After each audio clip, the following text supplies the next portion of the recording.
বিসমিল্লাহির রহমানির রহিম। আসসালামু আলাইকুম। রমাদান মোবারক। দেখেন, আমাদের দেশের মানুষ এত হাজার হাজার বৎসর যার যার ধর্ম নিয়ে কিন্তু কঠোরভাবে পালন করা যায়। আমরা ছোট থেকে দেখতে আসি, আমাকে যত দাদা দাদিরা আছিল হ্যাঁরাও কিন্তু দেখতে আসছে যে কীভাবে কীভাবে ধর্ম পালন করে, কীভাবে হিন্দু মুসলিমেরা চলাফেরা করে, কীভাবে হিন্দু ধর্ম হিন্দু পালন করে, মুসলমানের ধর্ম মুসলমানে পালন করে। ঠিক আছে, এভাবে মানুষ চলার চেষ্টা করে, যার যার ধর্মরে যে অতিরিক্ত সম্মান দিয়ে চলে। আমি চাই না যে আমি কোনো হিন্দুর ধর্মের উপর আঘাত করি, আর হিন্দুরাও যে না চায় যে আমাকে মুসলমানের ধর্মেরও আঘাত না করুক। যেমন কত বছর ধরে, বিগত 10-12 বছর ধরে ইন্ডিয়াতে মুসলমানের উপর অনেক অত্যাচার চলতেছে ভারতে। এটা কিন্তু দুনিয়ার বিশ্ব দেখতে আছে, কিন্তু আমরা কখনো হিন্দুকে উপরে কখনো অত্যাচার করি না। দেখেন, আমাকে এই সমস্ত আরব দেশে কখনো হিন্দুকে মুসলমানকে এটা দেখে না। হ্যাঁ, কাজ করতে আছে, নামাজ রোজা করতে আছে, পূজা পাঠ করতে আছে, যার যার ধর্ম নিয়ে পালন করতে আছে। কিন্তু ভারতে যেভাবে মুসলমানের উপর অত্যাচার করতে আছে, এমন কোনো রাষ্ট্রতে নেই।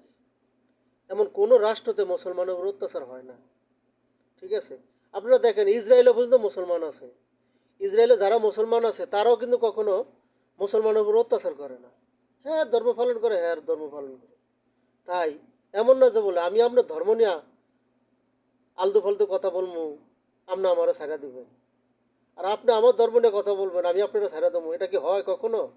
এটা কখনো হয় না। দেখেন, বাংলাদেশের যত ধর্ম নিয়ে আগে কখনো কে হিন্দু কে মুসলমান এ সমস্ত কাজ নিয়ে কেউ চলে নাই। যার যার ধর্ম এ পালন করছে। ঠিক আছে, বিগত 2009 থেকে শুরু করে 2009 স্বৈরাচার শেখ হাসিনা আসার পরের থেকে কিন্তু ধর্ম শুরু হয়ে গেল, স্টার্ট শুরু হয়ে গেল। যেমন দেখেন, শেখ হাসিনারে বরবাদ করছে কে? ভারত সরকারে করছে। আমাকে বাংলাদেশের ইলেকশনটা ধ্বংস করছে কে? ভারত সরকার করছে। এটা বাংলাদেশের সবাই জানে, এমন শেখ হাসিনা ভালো করে জানে আমার সর্বনাশটা করছে কে। হ্যাঁ, যে কে সর্বনাশ করছে হ্যাঁ নিজে ভালো করে জানে। হ্যাঁ, ক্ষমতাতে থাকার জন্য মানুষের যেভাবে উস্কানি দিয়ে চালাইছিল, যেভাবে মানুষের উস্কানি দিছিল, এভাবে কোনো সরকারে দেয় নাই। আজকে দেখেন, বাংলাদেশের সরকারে যদি শেখ হাসিনা যদি বাংলাদেশের জনগণের চিন্তা করত, বাংলাদেশের জনগণের ভোটের অধিকারের চিন্তা করত, তাহলে কিন্তু পাশের দেশ ভারতের কখনো আশা ভরসা থাকতো না। হ্যাঁ, কি কইছে, আমি জীবনে ভারতে যা দিছি হ্যাঁ জীবনে মনে রাখবো, এটা ঠিক আছে। হ্যাঁ, ভারতের অনেক কিছু দিয়ে দিছে, কিন্তু হ্যাঁ কিচ্ছু পায় নাই। হ্যাঁ, পাইছে কি লাস্ট ফিনিশিংয়ে? দেশ ছেড়া পলাইতে হয়েছে। এটা কিন্তু হ্যাঁ পাইছে। এই ডিগ্রিটা এই ডিগ্রিটা কোনো সরকার না পাইলেও বাংলাদেশের শেখ হাসিনা পাইছে। এই ডিগ্রিটা দেশ ছাড়া যেতে হয়েছে। শেখ হাসিনা আমাকে দেশনেত্রী বেগম খালেদা জিয়ার দেশ ছাড়া করার জন্য অনেক চেষ্টা করছেন, কিন্তু হ্যাঁ নিজে দেশ ছাড়া পলাইতে হয়েছে। তাই পরের জন্য যদি আপনি গর্ত করেন, তাহলে গর্তের ভিতরে পড়তে হবে। আমার এই কথাটা বলার উদ্দেশ্যটা হয়েছে যে বিগত 2-3 দিন ধরে এই যে সিগারেট নিয়ে একটা টানা আছড়া করতে আছে। সিগারেট সবাই টানার অধিকার আছে, এটা আমিও মানি। কিন্তু আমাকে বাংলাদেশের যেভাবে ধর্ম চলতে আছে, যেভাবে আমাকে কালচার বাংলাদেশের মানুষের চলতে আছে, এভাবে চলার চেষ্টা করেন। আপনারা মেয়েরা চায়েন না যে আপনাকে একটা মেয়ের জন্য অন্য একটা মেয়ে ধ্বংস হয়ে যাক। আপনারা সিগারেট টানেন, আপনার ঘরে টানেন, আপনি কেন আরেকজনের রাস্তা লিয়ে নামছেন? হ্যাঁ, আপনার মা বাবা যদি আপনার বাধা না দেয়, তাহলে আপনি সিগারেট টানতে পারেন আপনার ঘরে, সমস্যা নাই। আপনি মদ গাঁজা খান, আপনার ঘরে বসে খান, কিন্তু আপনার কোনো অধিকার নাই আমাকে বাংলাদেশের রাস্তায় নামার। আপনি এটা ভাববেন না যে শেখ হাসিনার অধীনে আপনার ভাবে এই যে ভারত আনন্দ পত্রিকার এক রিপোর্টার, বাংলাদেশের রিপোর্টার আছিল, তার মেয়ে বাংলাদেশের কিছু কিছু মেয়ে করে উস্কানি দিয়া এ রাস্তায় নামাইছে। কিন্তু এ জানে না যে এর কদ্দুরা পরিণাম খারাপ হবে।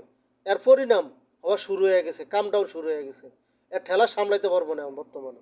তাই আমি কালকে রিপোর্ট দিয়ে একটা ভিডিও দিয়েছিলাম যে 5-6 বস্তা সিগারেট একটা রুমের ভিতরে জ্বালায়া যেই কটা রাস্তায় নামছে সবগুলোরে একটা রুমের ভিতর আটকে রাখেন। হেরা কদ্দুর সামলাইতে পারে সিগারেটের ধোয়া, হেগর আগে দেখান।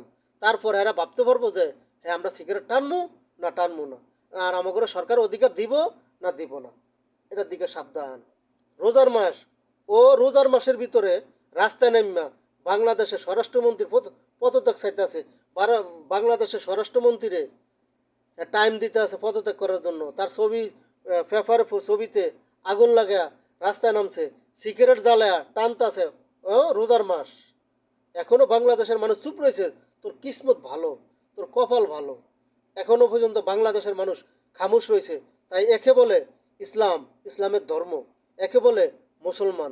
তাই জীবনে শিক্ষা নেই, তোর বাপ মার কাছে শিক্ষা নিয়ে এলো।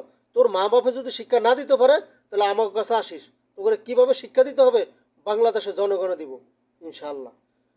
আমার কথা খারাপ লাগতে পারে, ভালো লাগতে পারে, এটা কোনো যায় আসে না, কিন্তু আমার যেটা হক, যেটা অধিকার, আমি ওটা বলছি। আমি কেউরে আঘাত দিয়ে কথা বলিনি। আমার ধর্ম নিয়ে আমি কইছি যার যার ধর্ম হে পালন করেন।